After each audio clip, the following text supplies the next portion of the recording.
لە ساڵی 2021 لە ئەنجامی 4120 ڕووداوی هاتوچۆ لە هەرێمی کوردستان 623 هاوڵاتی گیانیان لەدەستدا، 7137 هاوڵاتیش بریندار بوون.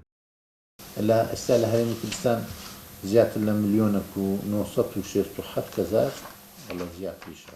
باوتەی وتەبێژی هاتوچۆی هەرێمی کوردستان ڕێگاوبانەکانی دەرەوەی شارەکان کە تاکسایدن و نەکراونە تا جووسایت، بەکارهێنانی مۆبایل و خێرایی لێخوڕین و پابەندنەبوونی بەشێک لە شۆفێران بە ڕێنمایەکان هۆکاری سەرەکی ڕووداوەکان بوونە.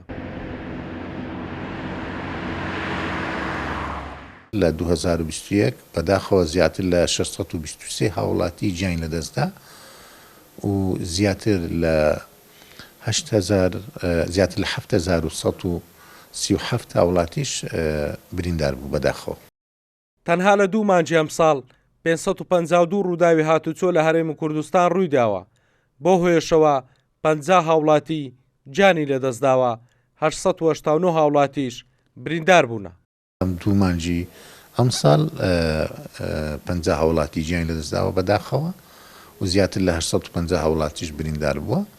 ڕێژەکە لە چاو ساڵی پارتۆزێک نزمە، بەڵام ئەوە قیاس نییە. ئێمە پێویستە چارەسەری جەزری بۆ ئەو مەوزوعە گرنگە بدۆزرێتەوە. ئەویش وەکو گوتمان هێنانی گواستنەوەی گشتیە و چاکردن و بەجوود سایتکردنی ڕێگاوبانەکانی دەرەوەی هەرێمی کوردستان.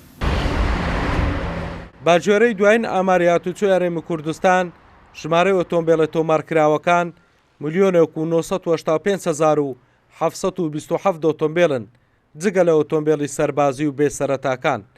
هەر بەگوێرەی ئامارەکەش بۆ هەر 3 کەسێک لە هاوڵاتیان هەرێمی کوردستان ئۆتۆمبیلێکیان بەردەکەوێت. هەڵگورد ئەحمەد، کورسات نیوز، هەولێر.